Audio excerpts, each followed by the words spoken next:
Assisti um documentário no domingo chamado Amor Tóxico, disponível no Netflix, e essa história é simplesmente surreal. Você começa a assistir e te é apresentado uma pessoa que está fazendo ameaças para um casal, então você acredita que de fato é essa pessoa, porém conforme a história vai sendo contada, tudo muda completamente, mas o final é absurdo. Eu não esperava por aquele desfecho, então eu precisava contar essa história aqui no canal, mas antes eu já quero pedir para vocês, curte, compartilha, me segue aqui no YouTube, se possível no meu TikTok e no meu Instagram, e agora sim a gente vai falar sobre essa história.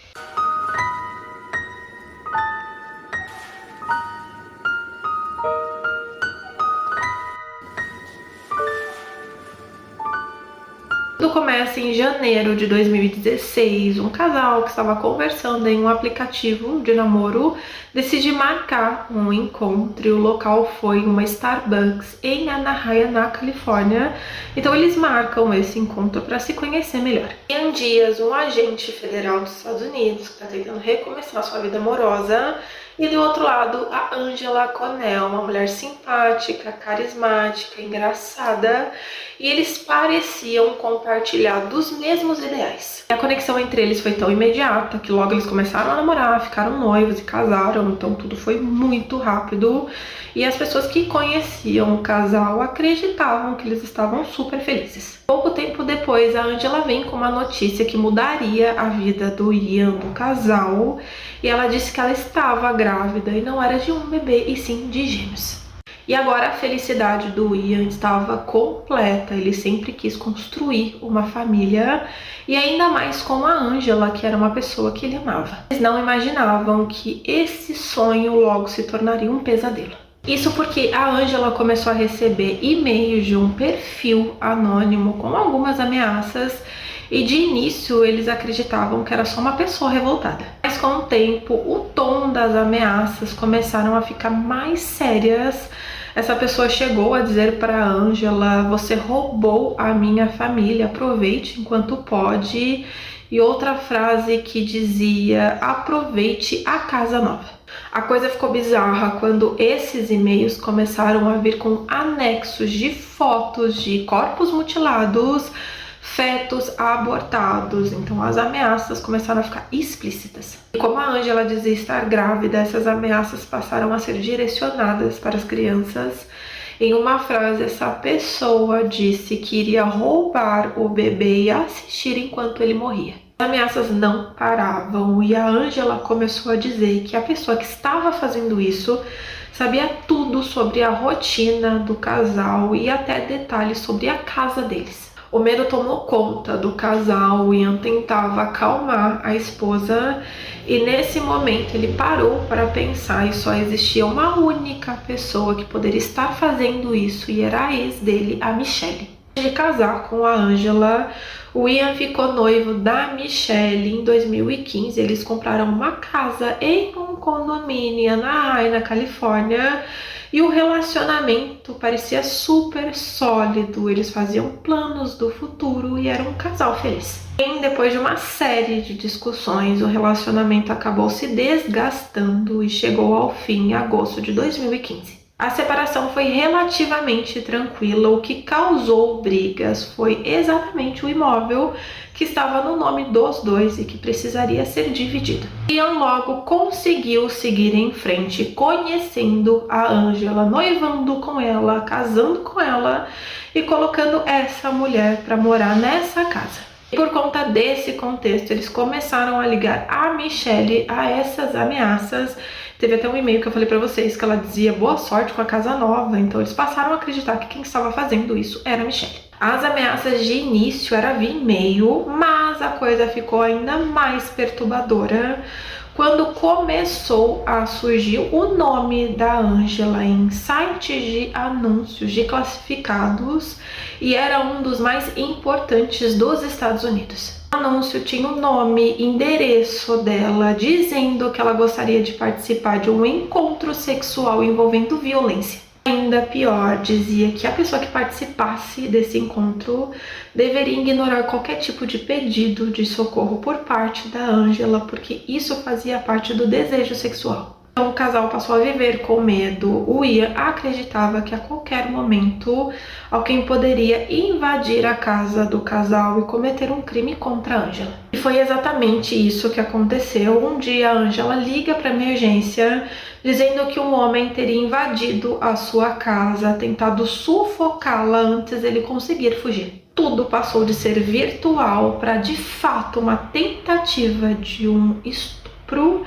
E os policiais já sabiam quem poderia estar fazendo isso. Então, em 2016, eles vão até a casa da Michelle. O caso ficou muito conhecido e as pessoas passaram a ver a Michelle como uma ex-lunática que estava ameaçando a atual do seu ex-noivo, perseguindo ela e colocando o nome de uma mulher grávida em anúncios envolvendo violência sexual. A justiça fixou uma fiança para Michelle de $1 milhão e como ela não tinha esse dinheiro, ela permaneceu presa. Ela permaneceu lá por 88 dias, dizendo que ela era inocente, que ela não tinha feito nada de errado contra o casal. Enquanto a Michelle estava presa, algo muda completamente o caso. Ela dizia estar grávida, mas com o passar dos meses, algumas coisas levantavam suspeitas, então o Ian começou a desconfiar dessa história. Inclusive chamou uma amiga para procurar com ele algumas provas dentro da casa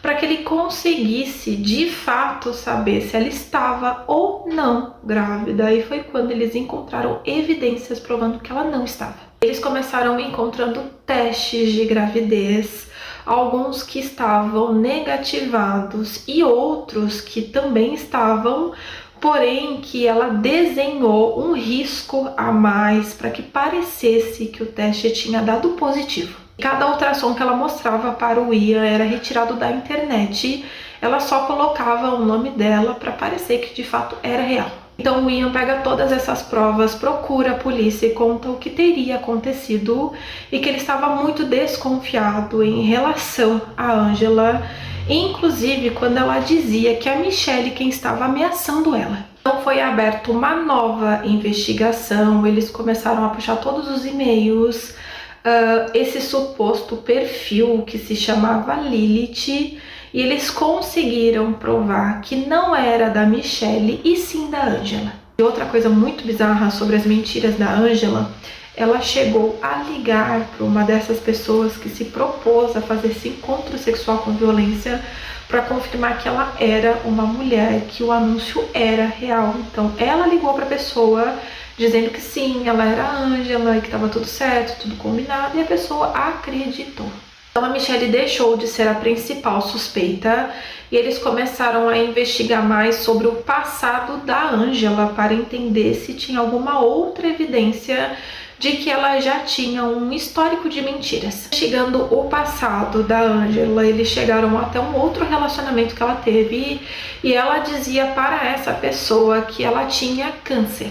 Que ela apresentava vários exames que supostamente ela teria feito por conta da doença, mas eles conseguiram provar que eram todos falsificados. Nesse ponto, eles conseguiram concluir que todas as acusações feitas contra a Michelle eram falsas e que tudo era uma grande invenção da Angela para incriminar a Michelle. Então, após 88 dias presa, a Michelle é liberada e a Angela presa. Porém, os investigadores não estavam satisfeitos, eles queriam saber se o Ian de fato não sabia de nada ou se ele estava escondendo alguma coisa. Com a Michelle fora da prisão, ela consegue conversar com os investigadores e contar um pouco como era o seu relacionamento com o Ian, e ela disse que era extremamente abusivo. Ele perseguia ela, ele era extremamente agressivo e que ele tentava moldar a sua personalidade. Quando ela tentou sair do relacionamento, ele ameaçava ela constantemente. E mais um fator para ela sentir medo era que ele era um agente federal dos Estados Unidos. Então ela temia por conta disso, por ele ter muita influência e que ninguém iria acreditar nela. Os policiais começaram a investigar os equipamentos que o Ian usava no serviço dele e eles conseguiram encontrar um e-mail que se denominava Lilith, justamente o mesmo perfil que fazia as ameaças contra a Angela. Eles começaram a olhar as câmeras corporais dos policiais para tentar entender um pouco mais sobre a narrativa do Ian nessa história toda. E eles começaram a perceber que toda vez que os policiais iam lá, eles diziam: olha, isso não é o suficiente para prender a Michelle. Logo depois acontecia uma outra coisa que ficava ainda mais grave, até chegar de fato a denúncia onde a Michelle conta que alguém invadiu a casa dela, que aquilo sim era o suficiente para prender a Michelle. Então parecia que o Ian sempre estava forçando essa prisão da Michelle, até o ponto de ser criada essa história da invasão. Aí sim ele conseguiu de fato que a prisão da Michelle acontecesse. Também tinha o fato da disputa da casa do Ian com a Michelle. Ambos tinham direito pela casa, mas eles não conseguiam fazer a divisão. Diante de diversas provas, eles conseguiram concluir que o Ian não estava só sendo enganado, e sim ele estava participando da mentira. Em maio de 2021 ele é preso e em 2023 ele é condenado por perseguição cibernética, ameaça e obstrução da justiça. A sentença foi 10 anos de prisão e ele permanecia dizendo que era inocente. Uma boa resumida dessa história toda nesse vídeo para não ficar muito longo, vocês ficarem com preguiça de assistir. Então eu deixei um pouquinho mais curtinho. Para quem quiser, assista o documentário Amor Tóxico no Netflix. Você vai gostar e ali dá para entender muito mais sobre essa história toda. Fora que a sensação de assistindo é muito bizarra, porque você se sente enganado também. Vai lá, assista, depois volta aqui, me conta o que vocês acharam. Eu vou pedir também, curte, compartilha, me segue aqui no YouTube, no meu TikTok, no meu Instagram, o nome é o mesmo, eu indico e conto. E eu espero que vocês continuem acompanhando os próximos vídeos.